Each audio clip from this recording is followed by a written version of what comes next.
Hello, and welcome back to Anchor Points Bible Study. Today, in this lesson, we're going to be discussing besetting sin, right? We all have sin, but one of those ones that always trip us up. I'm going to share some scriptures here that hopefully be an encouragement to you. So, hi, my name's Tony. I'm here for Anchor Points Bible Study, and we like to encourage you to anchor every area of your life in Christ. Thank you again for spending some time with me here as I appreciate the support and the just getting into God's Word. If this is the first time visiting, I'd appreciate it if you'd hit that subscribe button, that bell notification, so you know when I put up new content. So as we consider the scriptures about sin, we realize that everybody sins. We have sin.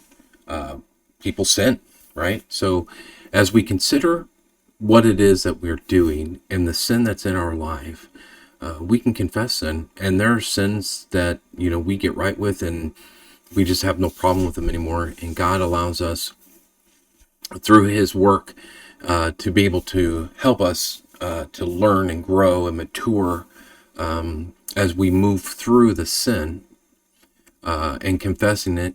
His grace and mercy will work with us to get to a point where we're okay with it, right? Not good with sin, but we've got victory over it, right?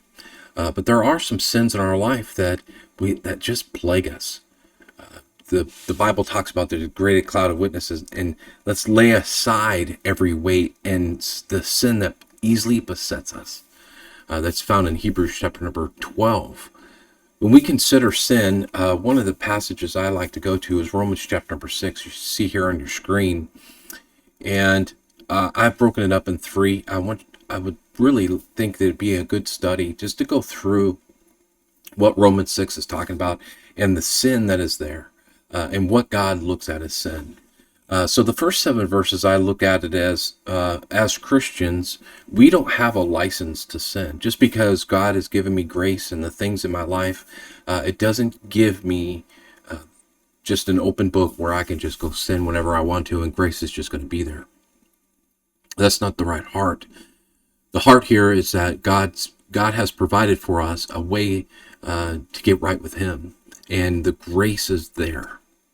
If you're not a Christian and you've never accepted Christ as your Savior, grace is there for you, that you can accept Christ as your Savior. Just call on Him, and He'll save you from your sin, and enjoy a life in heaven after we die from this earth. So I see here in verses 1 through 7, and I think it's encapsulated or brought to a centerpiece when it comes to Romans chapter 1 through 7 and not having a license to sin in verse number 7. It says, knowing this, that our old man is crucified with Him, that as the body of sin might be destroyed, that henceforth we should not serve sin. For he that is dead is freed from sin. Right? So I have the power to be away from sin, not on Tony's power, but on the power of the Lord and the Holy Spirit that dwells within me. We consider not just going out and sinning, do whatever I want to. I don't think that's appropriate. I think we need to be continually working on our lives, not to allow sin to just be there, right? We need to constantly working. Let me move this up just a little bit. Get to the next section here. It's verse 8 through 14, as you see here. So verses 8 through 14, we see here that I've labeled this section as sin has no more power over us, right? We don't have to kowtow down to sin. Sin doesn't have control of us, or shouldn't have control of us. And I think really this really boils down to a desire, a decision that we make as people. Sin can't control us. We have the Holy Spirit in our lives as Christians, sealed with the Holy Spirit, and sin can be dismissed, right? If you jump down to verse number 11, it says, likewise reckon yourselves also dead indeed unto sin, but alive unto God through Jesus Christ our Lord. Right? Let not sin therefore reign in your mortal body, that you obey the lust thereof. Neither yield your members as instruments of unrighteousness unto sin, but yield yourselves unto God, as those that are alive from the dead, and your members as instruments of righteousness unto God. So if you jump back up, the word reign is like an umpire, right? In a baseball game. And baseball is one of my favorite sports. Each position, each pitch, you have to readjust. And in our lives as Christians, we should not allow sin to be the umpire in our life. We need to allow God to reign in our life. We need God to be able to look over, just like an umpire's look over a baseball game. God needs to be the umpire of our life, not sin, right? So the power of sin is gone. Through Christ and accepting Christ as Savior, the power of sin is gone, and we don't need to live in it, right?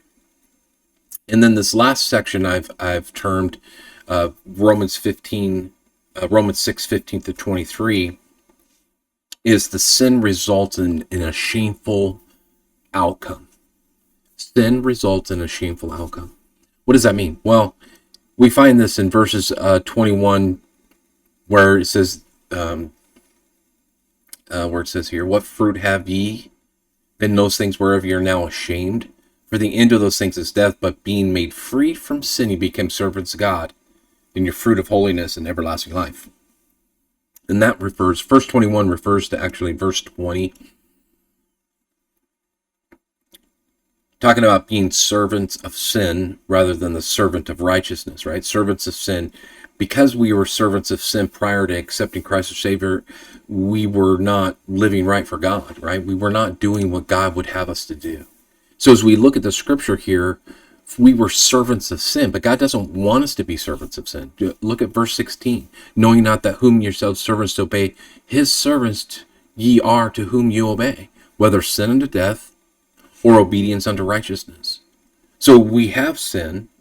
God doesn't want us to serve sin. God has given us the power over sin. But then we need to realize in our life that if I sin, there's a shameful outcome. I go before God, and there are times when I've made mistakes and I've sinned before God that I don't feel worthy to go and talk to God about it. Let's look at Titus 2:12 and 14 through 14. So teaching us denying ungodly and worldly lusts, that we should live soberly, righteously, and godly in this present world, looking for the blessed hope. Jesus is our hope, and the glorious appearing of the great God and Savior Jesus Christ, who gave himself for us that he might redeem us from all iniquity and purify unto himself a peculiar people zealous of good works. My life as a Christian should be a testimony of being able to, people should look at my life and he is zealous to do what's right before God. Not perfect, nobody's perfect, but he's zealous. We need to get out of this judgment attitude, well, he's in sin, or he's got sin, or who cares? It's none of our business what other people are going through, other than, from a judgment attitude. And now if I care for somebody like my wife and children, they're going through a struggle, I want to be there in love. Okay. In sin, sometimes they're personal sin. There are some personal sins I don't want anybody knowing. And that's something that the Lord and I are discussing and getting right with him. Each one of us has it. And this is not just a get over it type of lesson, but an encouragement that God has given to us what we need to serve sin, to serve him. I don't need to serve sin. And I hope that this can be an encouragement to you, that we can look to our lives and look to Jesus and help us to do exactly what God would have us to do. What is it that we need? What is it that we need to go to?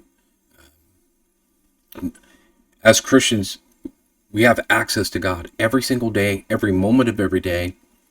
I can go before God, right? When Jesus Christ died, when Jesus Christ died, it allowed me to have access to God. Tony can have access to God on his own. Let's look at 1 John 1:8 through 10 in closing. It says, if we say we have no sin, we deceive ourselves, and the truth is not in us. So if I say I don't have sin, then I don't believe what the Bible tells me. If we confess our sins, God, is faithful and just to forgive us our sins and cleanse us from all unrighteousness. The huge piece about confession and getting right with God, I can go to my living room and bow before God. I kneel in my couch and I pray to God to ask Him to forgive me of my sin. The word "if" is very important in verse 9. And then verse 10, if we say we have not sinned, we make Him a liar, and the word is not in us. We all have sin. So what sin in your life controls you? And then what steps could you take to get rid of that sin that easily besets you? I pray that this lesson was something that can be an encouragement to you. God wants us to live righteously and be reigned by righteousness, His righteousness, not our own. We don't have righteousness of ourselves. It's only through God. So I hope that this lesson can help you to continue to anchor every area of your life in Christ. So until next time, I hope you have a great day, and we'll talk again soon.